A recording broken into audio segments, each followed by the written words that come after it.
I won a flooring contract. My profit on this is about $1,500. Overall, the contract itself is like $5,000 contract. Not in 2 hours, you haven't. Not even under a set aside, just total small business. Just keep going. Everything kind of falls into place. At a certain point, you have to make yourself uncomfortable. Do your research, but not too much. Jump in the water and just start swimming. We have Lico here today to provide inspiration as well as an amazing story about a government contract win. So I'm so excited to have you here today. Welcome to the channel. I appreciate you having me. It feels crazy being on the other side because I watch so much of your content. Well, I love that. Like, what was some of your favorite content that you watched from the channel? To be honest, all of it. Because it was straight to the point. It wasn't a whole lot of fluff in it. I think I started with the very first one. Your hair was a whole lot shorter, but it's like starting government contracting, and it took you into like the Sam.Gov registration. And it was like anybody can do it. That was my very first introduction to you. I love that. And it's true. First off, how did you hear about government contracting and then want to get a cage code through Sam.Gov? So I have prior military experience. I've always been on the employee side of government contracting and working for prime contractors, subcontractors. And so that's how I kind of came into it, but I didn't know about government. In my mind, you had to be this Fortune 500 companies. I didn't know how to acquire government contracts. I just knew how to work within them. When I got into government contract, a lot of stuff started making sense. You know, when you're contracting, you're on a contract, you have these periods where the prime lost the contract and then the sub comes in and they're offering less. And it didn't make sense to me then until I actually got to the government contracting space and seeing that, okay, they underbid this contract. And so that's why they're offering us, you know, this. But I want to say probably last year sometime, I went to a conference for my employer because I do still work full time. And my cousin was out there in San Antonio and he started, you know, talking to me about government contracting. I said, I'm gonna look into it. I work for a government contractor. And yeah, I looked into it. I pulled up this plain simple government contracting on YouTube and you were one of the first videos. You and Mr. White, I forgot his first name. But yeah, you was one of the first videos and I went on a tangent from there pretty much. Man, it was all over after that. So I love it. Like you heard about it, you went to the event with the cousin, watched the videos, and then you're like, I'm taking action, I'm getting a cage code. Yep, that's me. Wow. Lico, I love that. And how long did it take you to get a cage code? Was it hard? No, it wasn't hard at all. I mean, your video was truly straight to the point. It was straight to the point. I went on Sam.Gov. I started filling everything out. I did not have a virtual address, so I didn't go through that headache. I want to say it took me maybe 2 or 3 weeks. When I called the help desk, that kind of pushed it along. I forgot what I was waiting on or what was holding it up. I hadn't heard anything for a couple of weeks. And then I went in, I called them. They let me know what they were missing. The lady stayed on the phone with me pretty much the whole time. And yeah, she sent everything up right there. I sent it to her right on the spot. She sent everything up. And I want to say within the next couple of days, I had my cage code. Wow. So it was a really fast process. And then you got your cage code. And then what did you do? Because there are some people, and I understand they get their cage code, they wait a few years or a decade, and then they decide. No, that wasn't me. Honestly, that's probably like, it's a blessing and a curse. I'm not one of those analysis paralysis type of people. Like, I'm going to jump in the pool. Forget getting your feet wet, I'm going to jump in. And if I take a fall, I'm just going to take a fall. And so initially, I got on, once I was able to get in Sam.Gov, I kind of just took the time to kind of just see what everything looks like. Started learning how to like navigate it. And then after that, because I was already ready waiting for my cage code. I mean, I was watching government contracting all day, every day. Anytime I had time, I had a plan in the background when I was driving to work. So I already had what I was about to do. And so I hit this state where I didn't know where to start and who to start with, like as far as like categories or niches. I also hit a point where I felt like I had to have my business all the way built up. And I'll never forget, and you might not remember this, but I hit you up on Facebook. And you weren't my mentor at the time, but I asked you a question about a solicitation that I finally was like, I'm just gonna try it. I asked you, and then I asked you like a question, I forgot what it was, but then you was like, did you look at the evaluation criteria? Because I was like, look, I know I'm not one of your mentees. I know I'm not part of the program, and you was just so personable and you helped me in that. I'm not gonna lie to you. Like, I had a lot of respect for you from that moment. Cause you got some people, if you're not paying them nothing, they don't have nothing for you. And it wasn't like that at all. And so, yeah, I asked you that and you responded. You was like, look at the evaluation criteria. And then I started paying attention to like the set asides. And then my focus directed on trying to get a certification. And then you redirected me again. It's like, why?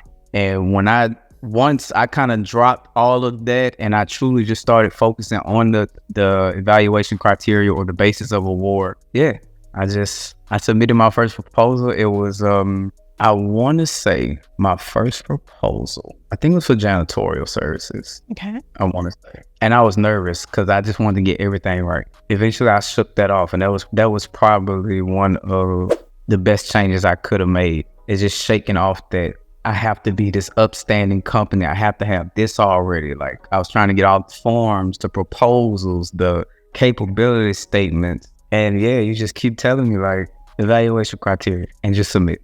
Right. And so that's what I did. And so which one did you win? I won a flooring contract. Tell it to us about the flooring contract. And so I'm not gonna lie to you, when I first came in, I did want to like look at things that was more tailored towards me. I have a lot of experience with like tactical communications, being in the military, IT, and I'm really like good with my hands. Like I'm a worker, but I'm very solution based. I'm good at troubleshooting, you know. So I was looking for things like that, flooring and like running cable. That's what I was really trying to go into, because I felt like I've seen it before. It's easier for me like price the numbers. I kind of know what they're talking about, and this came like a year later. I'm not gonna lie to you, because I was still balancing like me trying to work and do government contracting. And so just trying to keep up that persistence, because at one point I was trying to submit one a week. I was taking a whole lot longer to build out these proposals, because I'll go to work on Monday, I call the subcontractor, I might not look back at it or hear back from them till Friday. Next, you know, the due date is here, you know? And so I had to find a balance in that, and a balance in my pricing. And so finally, it was last month, my birthday month, I submitted a proposal for flooring, not even under a set aside, just total small business, like my service disabled veteran. Like, I haven't even used my set aside yet. And yeah, they wanted, it was the National Wildlife Refuge. You know, it's a smaller contract. They just wanted the flooring, the VTC flooring replaced, the vinyl tile replaced. And yeah, I called the contractor, I asked, you know, how much, you know, it would be. I asked them to submit an estimate. Usually I go through the scope of work.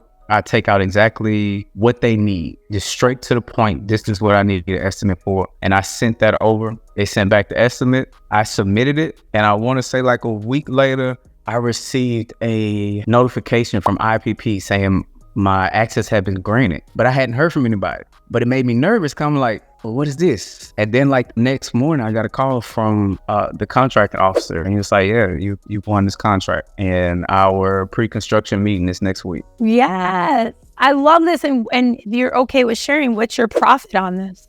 So my profit on this is about $1,500. Which is amazing. It is. And you would, to say it's a small contract as well. I mean, overall, the contract itself is like $5,000 contract. To have that profit on a smaller contract, because I have some contracts that I bid on where, I mean, 30%, it just depending on whatever the number is, you know?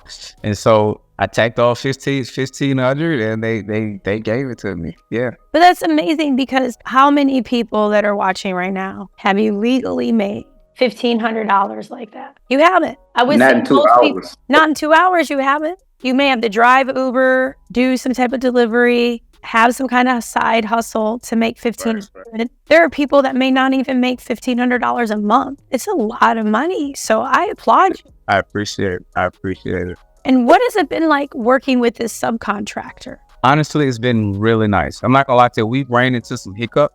I thought this was gonna be simple, right? But of course, with business, with anything, you have your ups, your downs, you have certain things. So we ran into like a couple of issues, but just being honest with the contracting officer, you know, communicating. Like I said, I'm prior military, so I'm used to the jargon. I'm used to like working around people that's like that. You know, I communicate well with them. I'm pretty transparent, like when it comes to my work. So we ran into like a couple hiccups. Like I called, I let them know. They were very understanding about it. And as long as you came, I mean, I came with a solution. I'm a very solution-based person. I came with a solution, and it was just that. I love that having a solution, making them aware. It's when a vendor tries to hide things from the contracting officer or doesn't make them aware of the situations until way too late. So this is great. This is great project management on your end. Absolutely. And then they knew I was dealing with the subcontractor as well. I did not hide that or try to cover that up. They knew I was dealing with subcontractors, so they were very understanding. It's truly just some like debris came up under the tile, or it was something small, but it just pushed the construction schedule back. Right. And they had a contract for porta potties. And so because we had to close down the area, they had to extend the contract for the porta potties. And so what I did was to kind of make up for that was just basically tell them like, hey, we'll take care of if we have to go extend past the construction schedule too much and you have to renew the porta potty rental, I will pay for that. What did they say? Oh, they love that idea. They love that idea. They was overjoyed. That's okay. Okay, thank you. Thank you.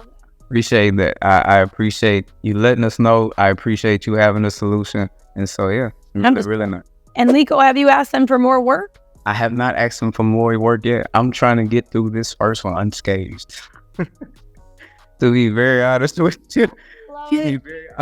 I want to make sure that their floor is absolutely perfect before I go soliciting anymore. That's fair. Yeah, so it's a conversation for a later date, but I'm definitely, getting in and having those conversations and make sure that they know me and they know that I'll take care of the issue. Yeah, you'll definitely take care of the issue. And what other work are you bidding on? Any and everything. Wow. Any and everything, to be very honest with you. And that's why I like this space. Like I said, I'm a problem solver. It comes naturally. I've always naturally been a hustler. And then just coming into the military, just with my MOS, and I've always been good with my hands, so I'm really good at that troubleshooting, that process of elimination, of just putting things together to make sure it works. I'm good at that portion of things, and so to be able to do that across a variety of fields and not having to pick a category, stay in the category, it's just okay, what is this? Oh, you need some sand removed? I can find somebody that can remove some sand, And so if I don't want to do that no more, okay, you need some snow show, I could do that. So it's like a playground. That's why I really like this space. That's such a great analogy. It is, because if you want to sell glasses, Department of State was looking for dog food in Guatemala. There's so many reading glasses that they need, medical products. It is a playground. There's so many things. It is. And at first I didn't want to. At first I was doing something that I was more experienced in. But after a while, I was just like, why not? Why not? I'm so glad you shared that, because that's the path a lot of people take, including myself, is you step into what you know, which I think there's pros and cons. Right. Because just because you know it in our experience doesn't mean the government wants to buy it. Right. Absolutely. Or if they want to buy it, they may not buy it from Sam.gov. They may buy it on a GSA schedule. They may have a current contract for it. So then you have to ask yourself, are you going to sell one kind of thing, or are you going to be like Amazon? I want to be Amazon. Exactly. You're being Amazon. I'm the Jeff Bezos government contract. That's why I'm at with it. I love that. I'm at with it. What advice do you have for the newcomer, the person where maybe this is their first time hearing about government contracting, maybe they're still skeptical? What advice do you have for them?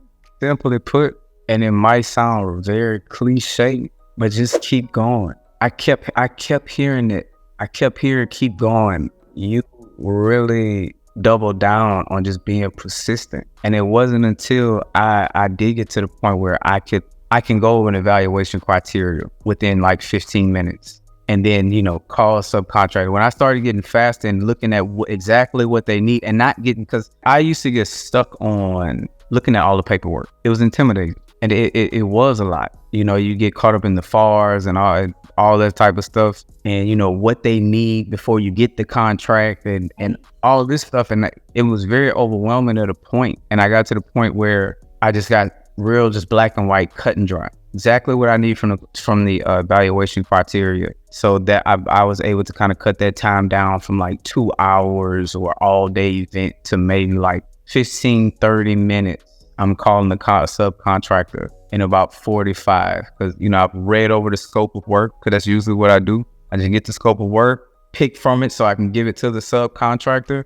and let them give me their estimates. Once I was able to do that and step away from, oh, I need a capability statement. I got to find the perfect capability statement. It needs to say this. It needs to look like that. I got to find this template. Oh, they say I need liability insurance. I need to go price insure. Once I got out of all of that, like everything became simple. And so I just became persistent. Like you said, I went from submitting a proposal once every couple of weeks to once every few days. And eventually you submit 10, you're going to at least get one. And that's kind of what happened. I just kept going. I got out of my head. Once I got out of my head, everything became easy at that point. I felt like it was... You got to get out of your head. Absolutely. And then you won. And then I won. Everything kind of falls into place. When I won the contract, a lot of the stuff they was asking for, I didn't know what it was. I didn't know what a construction schedule was. There's a lot of things that they were asking for that I just didn't know. But once I got with the subcontractor, they were able to kind of fill me in on what that was. I sent that to them to fill out. ChatGPT helped me a lot. And I just ask questions. Whatever gets me closer to the solution, I'm a get shit done type of person. Just plainly speaking. And so, yeah. But that's how you got to be in this space, because if not, you would have been like, no, I don't know what this is. I'm not going to submit. They're never going to give this to me. It's so hard to find a sub. But you're like, no, I'm the kind of person, I get things done. I have this track record. I'm solutions oriented. Always have a solution. And you got it done. And this is powerful advice, because there's always something, even if it's staffing, it could be roofing, it could be something around pews. There's things you may not understand, but it doesn't mean you don't bid on it or you get scared and say, oh, I can't do this. You just keep going. I think there's most definitely a fear. I know for me, there was a fear that I step into this, they have to hold me accountable. And it's the government we talking about. And so I step into this the wrong way. This could be my death sentence for my company. I might acquire a bad reputation really early. I cannot fulfill this contract even though I don't want it. And so once I got past that fear, like it's going to be. I mean, I worked for a contractor company. I've worked for a few, and they weren't perfect by a long shot. But yet they have these millions and billion-dollar contracts. And so it is just one of those things where you just have to take a leap of faith at a point and just be willing to accept everything that comes with it. Right. So it's changing that mindset from, oh my gosh, I'm responsible. What if something happens, to, oh my gosh, I'm responsible. This is amazing. I can win any kind of contract. This is a blessing. I get to help our great country. And it's true, like that fear and that kind of that negativity is something that it's reinforced a lot in our country. It is. I think I started looking at things as, I think there are problems and I think there are good problems. And I think if you don't go and create good problems, you'll never grow. I feel like at a certain point, you have to make yourself uncomfortable. Like, let's say you own a business and maybe your business is not bringing in the money you want it to. And that's stopping you from either going and get a brick and mortar business, or that's stopping you from hiring, or that's stopping you from doing this. And I'm just jump into it. And you're going to figure it out because you have to. Like, you go get the building. You're going to figure it out because you have to. You just created your actual good problem for yourself. Because if you don't create it for yourself, you're not going to learn how to navigate out of this situation. But most of the time, when it's sink or swim, you're going to swim. It might not be a cute backstroke, but you're going to swim at some point. if you fighting, if you don't want to die, you're going to swim.